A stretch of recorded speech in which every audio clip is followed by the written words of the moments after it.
uzi kuri n'umupagani ubu uri guhagarara ukanuka ngo ndi intera hamwe wamuginga muzehe mwaravuganye no kuri telefone akakugabira inka ugasanga muri abafamiliye mufitanye n'amasano kubera ese iyo twirwanaho batutse igitutsi bayivuzemo ni ikihe mumvuga igitutsi babatutsemo muvuge ngo ngiki igitutsi wadututse ubwo bwoko batutse muvuga igitutsi babatutsemo ese iyo ubwo burayubamo wagiye ukajya kubakisha amatoilette wanyu ko dufite ibibazo usibye ko turi mu ntambara niyo wayubaka drone ya gisegetira arari yirashe mu gitondo wowe wacangahe wowe wagiye wubatsa ntayo nubatse kubera ko nta bushobozi mfite kandi sinari mbizi none mwe mugende mu bikore mu byubake usibye ko mutari mu byubake gisegeta ari kubisenya intambara nirangira bazabyubaka kuko bakoze ubundi hari babanza mukareka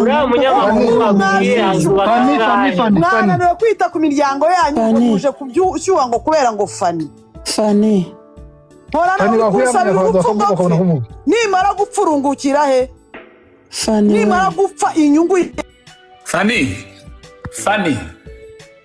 umva mpora na uri umupagani kandi uzagenda imbwa yiganye kugenda kuri telefone yanjye nawe gwera unyine ndasiba nimero yawe wari uyitunze hari na none wari wamango waje ari buwe waje ari buwe wagiye ara kuri twirwa wari bikoze kwirwana wa pepe warabikoze ariko bagiye kumwumva ibyo bintu yavuga ngo Fani yamuhaye ngaho nabidura pe hano natwe tubibona tuzi tukimba kummanura please ese ubundi kuba Fani yavuze ngo hari icyo ngo bamujije icyo bamujije ko atari kukivuga agashaka kwanduza twirwano ibaze kuva Fani yagera niba ari cyo bamujije imihanda iyo bakimuziza ntabwo yari kwifatanya n'intera hamwe kuva Fani yagera kuri no mihanda nibyo bintu byonyine azi gukubitisha abantu ngo mureke ngo nzavuga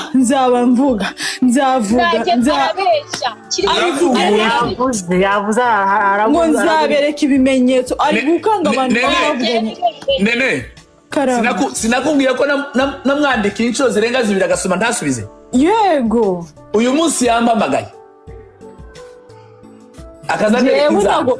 kwanza pazo mureke tureke ntihagira abantu wasanga Fani inbox mureke Fani ibyo afite kuvuga ibyo atari kubwira ubwoko bwiwe akajya kubivugira kwa Sabe twebwe ntatwizera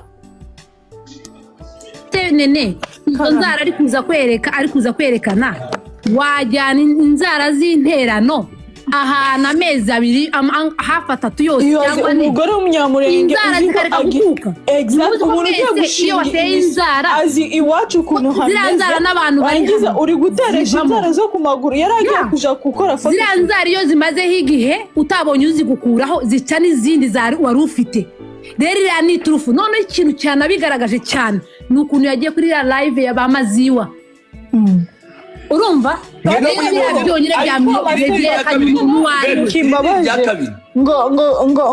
ngo se ngo ubwoko bw'abanyamurenge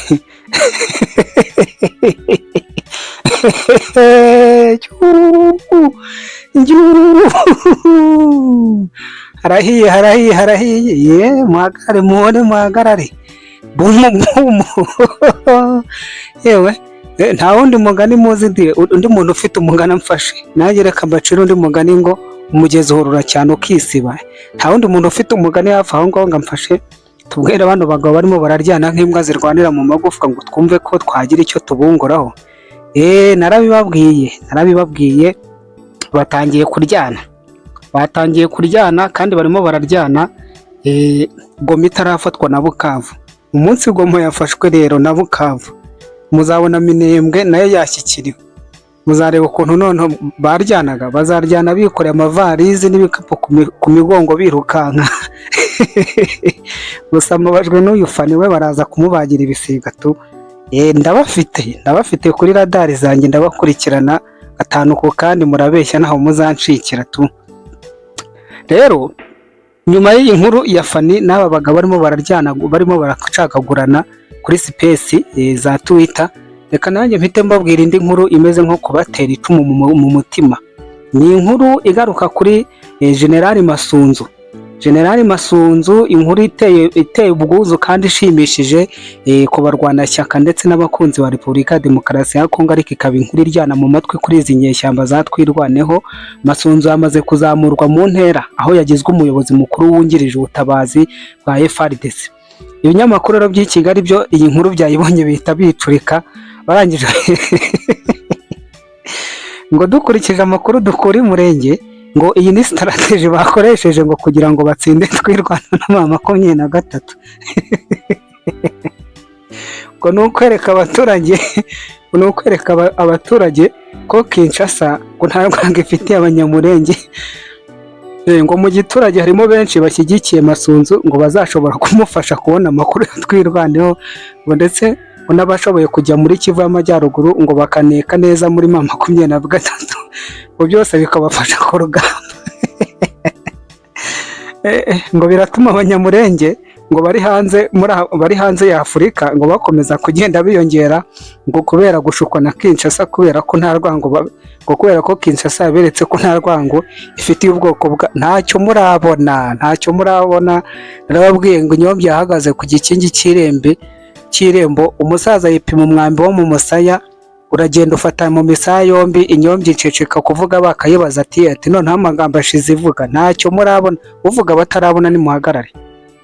Ako karagaciyeho, ariko mbanze nibutsa abantu mudukurikira kugira ngo nyabona izo like kandi n'izo commentaire mutwoherereze rwose umugani mwiza umuntu yacira aba bantu.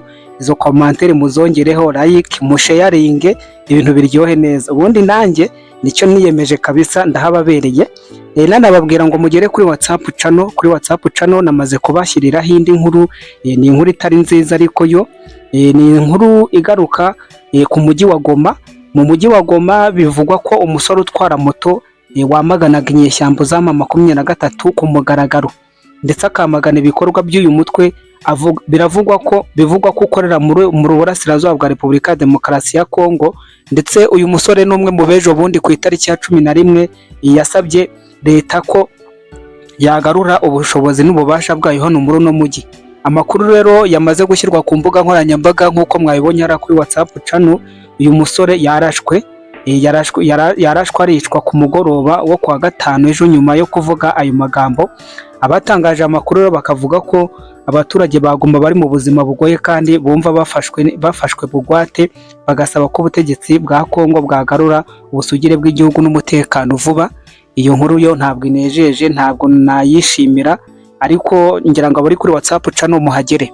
Ngarutse kuri iyi nkuru y'abafani rero, murebe ukuntu bano bantu nta bwenge bagira. Nabibabwiye kare, abantu muri kuri WhatsApp channel nabashyiriyeho ya video, nayibashyiriyeho irimo n'amajwi. Amajwi yo mbere nayo nayavanyemo ariko nayashubijeho, nabashyiriyemo irimo n'amajwi ngo barimo barazenguruka ngo Yeriko, barimo barazenguruka ngo ubutegetsi bwa Tshisekedi ngo kugira ngo bazabuhirike. Aho nababwiye ntaba bagore nta bwenge bagira, niba ari amata menshi banyweye, nimba ari umuruho, niba ari uguta ubwenge, ntago mbizi. Dore nk'ubu ngubu hano mpafite inkuru ivuga yuko umugabo witwa Serija Karoti William, amazina aragwira, ni Serija William witaga Karoti, bivugwa ko wahoze mu mutwe w'inyeshyamba za 23, yatangaje ko ari muri Botswana aho yahungiye. Yasanze ngo uwo mutwe urimo abantu badafite icyerekezo.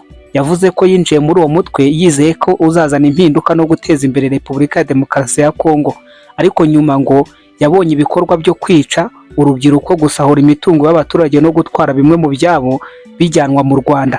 Karoti yavuze kandi ko abayobozi benshi b'uwo mutwe bapfiriye mu mirwano yabereye Uvira na Karundu, ariko ngo ayo makuru atavugwa kugira ngo abarwanyi batacika intege. Yanasabye abanyekongo bari muri uwo mutwe kuwuvamo, avuga ko batagomba gukorera inyungu z'ibindi bihugu. Ntabwo yigeze avuga igihugu icyo ari cyo. Ayo namwe mu makuru turimo turabagezaho gatanu ku kandi. Nkwibutsa ko iyi ni Inkubi Media, ndetse wadusanga ku Nkubi Official TV, hose turahabaye. Reka mpite ngaruka i Kigali rero. Nyuma y'ibyatangajwe na Leta Zunze Ubumwe za Amerika, umuvugizi wa guverinoma y'u Rwanda Yolande Makoro yatangaje ko inkunga ya miliyoni 20 z'amayero yagenewe ingabo z'u Rwanda binyuze mu kigega cy'Uburayi gishinzwe gushyigikira ibikorwa by'amahoro yose yamaze gukoreshwa, kandi ko ikiguzi ubu butumwa butwara guverinoma y'u Rwanda gikubye inshuro nibura 10 amafaranga atangwa n'ubumwe bw'Uburayi. ni ukuvuga ngo niba gikubye inshuro 10 amafaranga atangwa n'ubumwe bw'Uburayi, Uburayi bukaba butanga miliyoni 20 z'amayero, ngo ni ukuvuga ngo iki kiguzi kigenda aha hantu nibura gihagarara miliyoni 200 z'amayero. Yolande Makoro rero yagaragaje yuko u Rwanda rukoresha hafi miliyoni 180 z'amayero y'u Rwanda, ariko no z'amayero z'amafaranga miliyoni 180 z'amayero. Noneho nkahita nibaza ngo ko yavuze aya mafaranga ntavuga yo rusaruramo. Icyo kibazo mwakinsubiza. Yavuze ayo rushora miliyoni 180, ariko ntiyavuze ayo rwunguka, kuko ndabizi neza ntabwo u Rwanda ari Yesu niye witangiye abantu. Ntabwo u Rwanda ari Imana, nta nubwo ruzigera rubayo, si n'umwana wayo. Nta hantu na hamwe umuntu ashora adafite inyungu. Niba rushora miliyoni, nteba hashorwa miliyoni 200 z'amayero, rwo ruhakora miliyoni zingahe? Makoro yavuze ko ngo usibye amafaranga menshi u Rwanda rushora mu butumwa bwo kurwanya ibyihebe muri Cabo Delgado, hiyongeraho n'ukwitanga kudasanzwe ko abasirikare bahasiga ubuzima. None se bo bakorera ubuntu tuvuga ko ari Croix Rouge? Baba bagiye mu kazi nabo ku kwezi umushahara urameneka, Sipiriyani araza akanyenyeri kagakandwa. Ibi rero yabitangaje ubwo yasubizaga inkuru igaragaza ko amasezerano y'inkunga itangwa n'umwe bw'Uburayi igenewe ingabo z'u Rwanda ziri mu ntara ya Cabo Delgado izahagarara muri Gicurasi 2026. Izahagarara nyine. None se waranabivuga kwanza nk'umuvugizi wa guverinoma, nta nubwo bivuga nk'umuntu ubayo. Muri iyi nkuru rero bivugwa ko nibura u Rwanda rwabonaga inyungu z'amafaranga kubera iryo soko, ariko ngo nta mibare yemejwe ku mugaragaro yerekana ko rwahombye. Amakuru akavuga yuko nibura u Rwanda rwahombye hagati ya miliyoni 200 na miliyoni 300 z'amadolari kuri uyu mwaka wa 2025. Rwashoraga hehe? Rwakuraga Cabo Delgado. Ibihano bya Amerika, amakuru akavuga ko ibihano bya Amerika bishobora gutuma u Rwanda rusubiramo uruhare rw'ingabo zarwo muri Mozambique, ariko ntiruratangaza ko ruzahava burundu. Ariko amaherezo y'inzira ni mu nzu, kandi intangiriro y'uruhara ni amasoso. Mvuye kuri iyo nkuru rero, amakuru yo ni menshi kandi ntabwo nshaka kubarambira no kubatindira. Reka mbabwire ngo nge tuze gusubira mu kanya. Amakuru yo ndacyafite ni menshi, ariko muri wa mugambi wo kutabagora no kubatabatindira, reka tuze kongera gutyo.